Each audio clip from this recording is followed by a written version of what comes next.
Baik, dan sudah bergabung juga bersama kita Bang Ahmad Doli Kurnia, politisi Partai Golkar. Halo Bang Doli, selamat sore.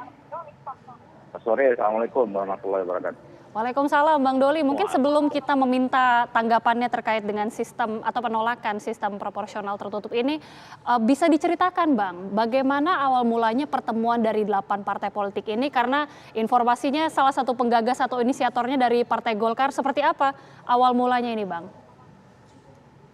Ya, pertama kan kami kemarin merespons ya pernyataan dari Ketua KPU yang kemudian menyampaikan bahwa ada kemungkinan pemilu tahun 2024 itu akan kembali menggunakan sistem proporsional tertutup. Nah, waktu itu kita langsung merespons ya bahwa Partai Golkar dengan tegas ingin tetap bahwa pemilu tahun 2024 itu tetap menggunakan sistem proporsional terbuka seperti yang memang diatur di dalam undang-undang sekarang, Undang-Undang Nomor 7 tahun 2017. Dan itu sudah berlangsung beberapa kali di dalam era reformasi ini. Nah, kemudian ternyata beberapa partai politik yang lain juga menyatakan sikap yang sama, dan kemudian kita berkomunikasi bagaimana kalau memang kita punya sikap yang sama, ya kita menyampaikan pernyataan sikap bersama. Nah, akhirnya dikeluarkanlah pernyataan sikap bersama itu pada tanggal 3 Januari kemarin. Itu antara pimpinan fraksi dengan pimpinan Komisi 2.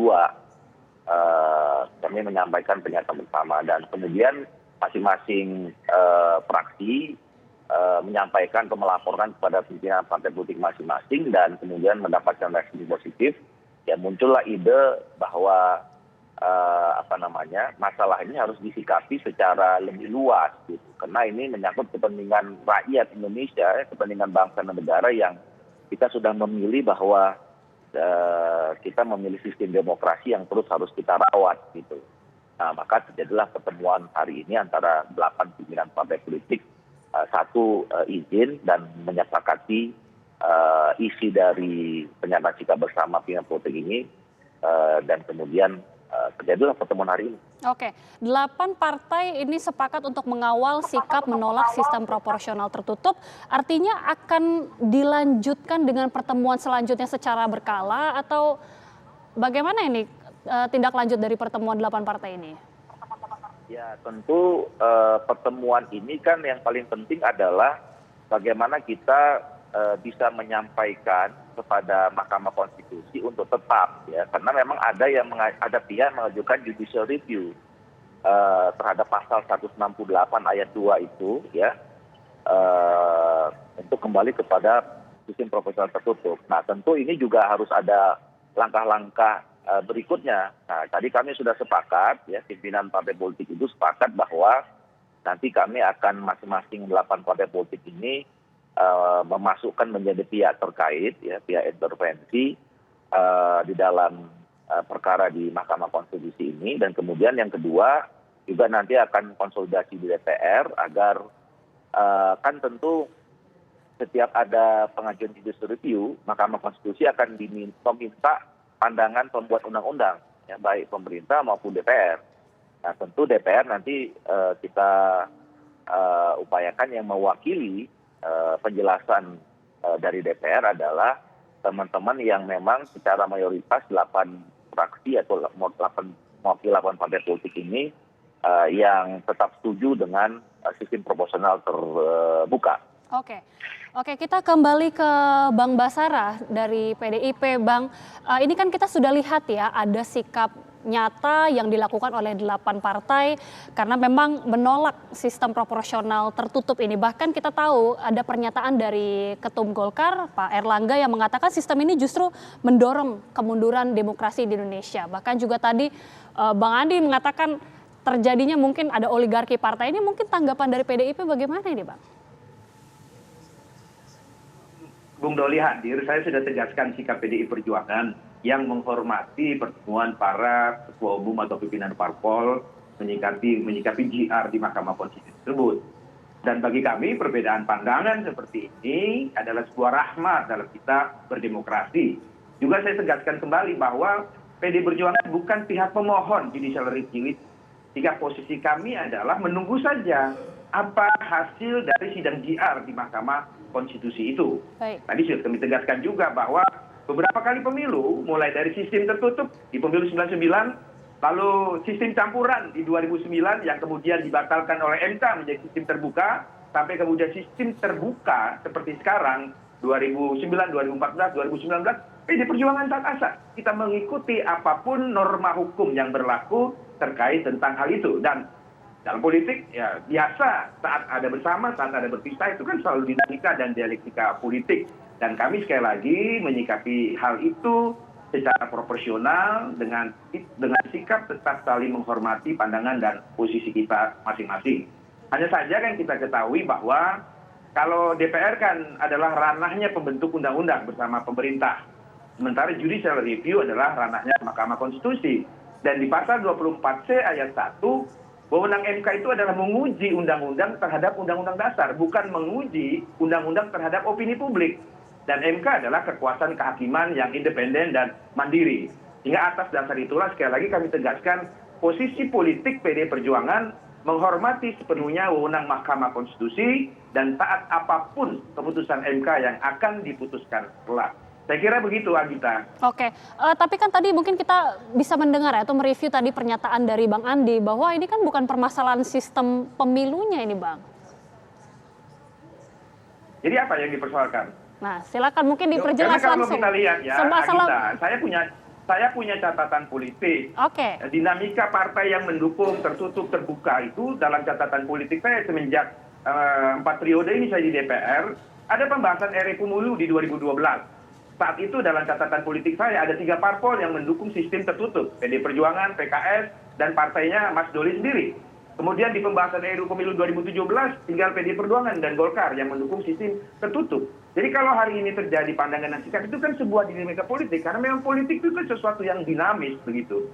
Nah, tentu kalau terkait dengan argumentasi, banyak sekali argumentasi yang bisa kemukakan. Tadi sudah dikemukakan juga oleh Mas Burhan. Salah satu sistem terbuka yang sudah kita taati 3 pemilu ini, 2009, 2014, 2019 pertama. Sistem pemilunya menjadi lebih rumit. Banyak suara yang kemudian tidak sah. Juga banyak korban penyelenggara pemilu 2019. Itu ratusan yang meninggal, Agita. Kemudian berbiaya hal gitu. Sementara sekarang negara dalam menghadapi kondisi keuangan pasca COVID. Gitu. Nah, tadi juga sudah disinggung, pertarungan internal caleg itu akibat konflik internal dan lain sebagainya. Dan pernah ada tokoh di tahun 2014, itu tokoh nasional, ketua lembaga parlemen di Republik Indonesia ini tidak lolos dalam sistem proporsional terbuka itu karena persaingan yang begitu sangat ini agak berlebihan kalau bicara tentang berapa sistem proporsional terbuka menyebabkan banyak orang mati. Orang banyak mati itu karena apa? Pengaturannya tentang jumlah orang di TPS, jumlah dan kemudian pemilunya serentak yang kemudian dihitungnya begitu lama. Ada DPRD kabupaten kota, ada provinsi, ada DPR RI, ada DPD, ada lagi pemilihan. Jadi apalagi kalau digabung-gabung semuanya. Nah, persoalannya begini, kalau bagi saya itu sudah jelas ini. Saya sudah mengerti posisi PDIP bagaimana, posisi Partai Demokrat dan partai-partai lain bagaimana. Sekarang rakyat langsung melihat aja. Partai mana yang mempertahankan hak rakyat untuk memilih calon-calonnya secara langsung di TPS. Dan partai mana yang mau mengambil hak rakyat dari rakyat. Mengambil hak rakyat dan memberikannya kepada partai untuk menentukan siapa calon-calonnya itu. Dan yang akan masuk ke DPR. Partai mana yang mendukung oligarki partai dan sentralisasi partai. Dan partai mana yang memberikan kewenangan esensi dari kedaulatan rakyat menentukan wakil-wakilnya agar wakil-wakilnya itu memperjuangkan kepentingan rakyat, agar wakil-wakilnya itu ingat tentang rakyatnya setiap saat walaupun sudah terpilih. Nah, silakan nanti lihat, rakyat melihat.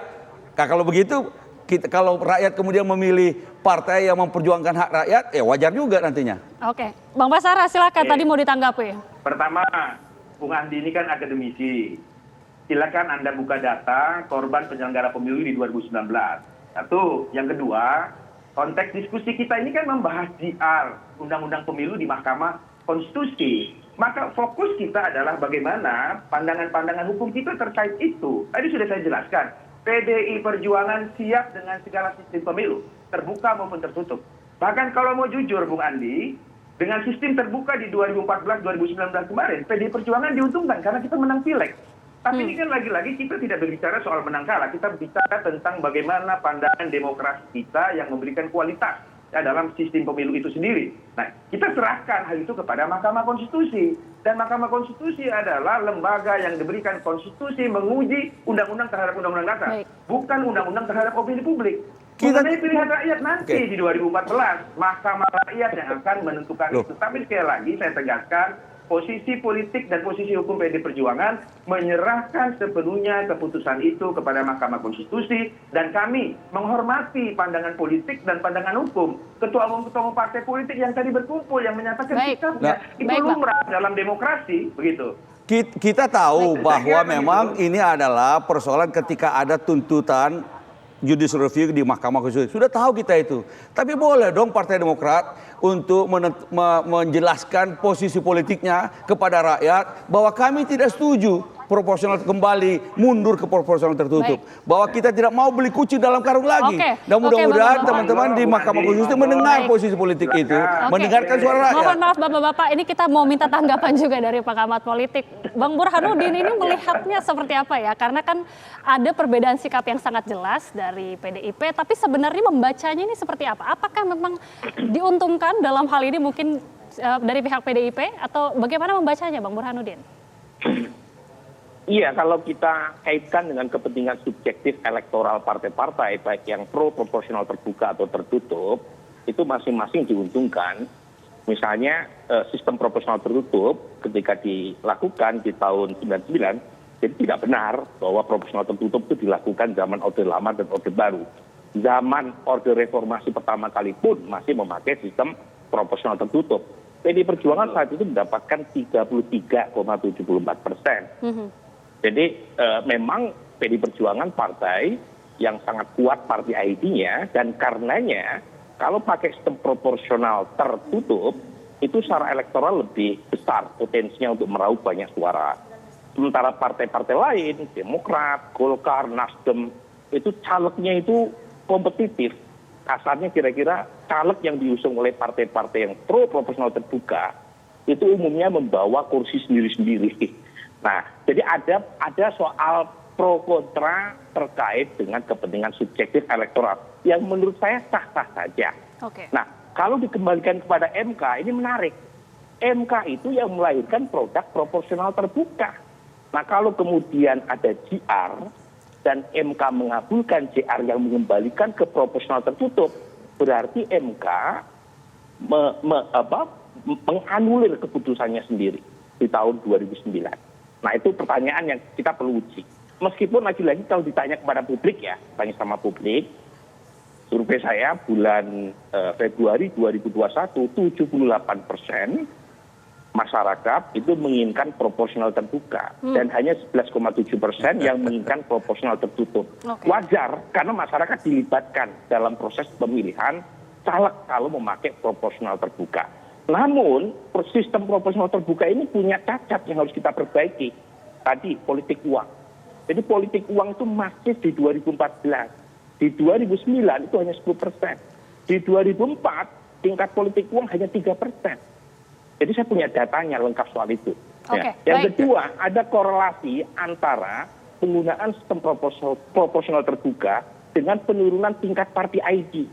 Nah, caranya gimana? Apakah langsung ujuk-ujuk balik ke proporsional tertutup? Saya tidak setuju. Saya mengusulkan sistem campuran seperti yang dipakai oleh Jerman. Baik. Jadi setiap pemilih Saya- itu punya 2 kertas suara. Dia bisa memilih partai, bisa memilih caleg.